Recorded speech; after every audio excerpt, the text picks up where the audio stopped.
corking cotton comes in a bundle about this long, about that big around, and basically it's just folded back and forth, back and forth. So when you get it, you open it up and you make a ball so it's easier to handle.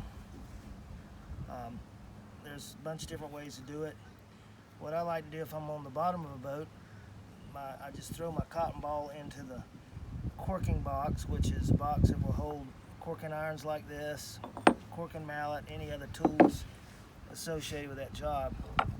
So then the cotton ball can lay there and not get blown all over the boat by the wind. Today I'm just using a piece of masking tape. So I'll start off at one end, and what we're doing is joining with the existing seam that still has old cotton and old polysulfide caulk in it. So I'm trying to overlap these in such a way that I don't have a leak. The way you decide how much cotton to put in is by paying it back and forth like that. So you take another fold and do this. All this comes with the experience of having done it many times and knowing how much you should put in there. Also the sounding I did earlier when I just was checking it out. So right now I'm just paying it in, and then as I go I come back and drive it down. You want it to be below the surface, so you don't want any cotton exposed above the deck, and you don't want to drive it all the way through the deck. It needs to be a nice tight little, Barbara commented when she pulled the old cotton out, it looked like a piece of rope. So that's what you're after, is a really nice tight single piece of stranding going up through there. And everybody you talk to will have a different method of doing this. See a lot of people that'll grab it like that. And there's many people that can go down this deck faster than I can go down this one seam. So a lot of it comes with the experience of doing it and the knowledge of how tight to put it in is just something that you gain by experience.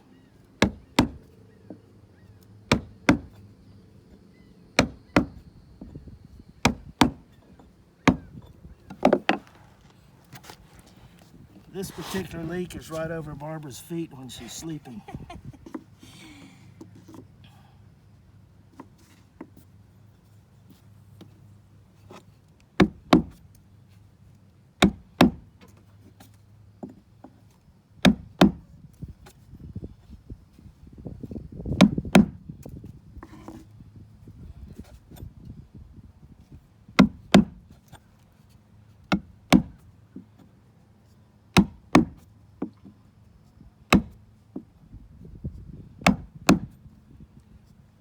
There's a lot of ways you can damage the wood.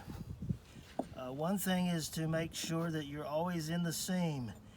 If you get up on the edge like that and hit it, you're going to knock a splinter off into your corking seam. This is going to be do two things. It's going to splinter your wood, and it's going to keep your cotton from going all the way down in there because it'll be trapped over the top of the splinter. So be careful about that kind of stuff. If you do something like that, pull it back out, clean everything off, and then make sure you continue down in the seam.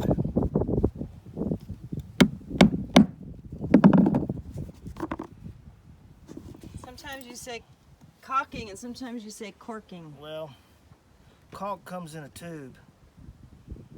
Most people refer to this as corking.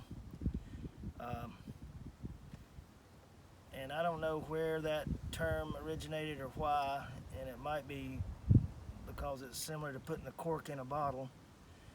But I think a lot of it comes from you know, boat builders wanting to have a different term for it. So, you know, I'm going to go cork the boat instead of I'm going to go caulk the boat. Which I'm going to go caulk the boat means you take a tube of caulk and you go squirt caulk in something. But back in the day, they didn't have caulk. Well, I don't know what to tell you on that, Barbara. You know, being the anthropologist, you'll have to research that and add to this video. All I'm telling you is that I'm putting cotton in a crack. How about that? Okay. The other thing that you got to be careful about is how you trail this off and tie it in.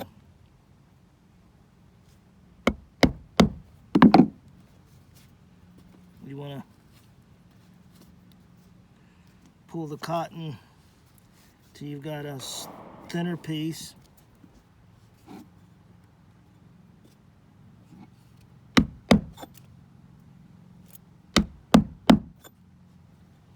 And if it's thin enough, you can just fold it back over.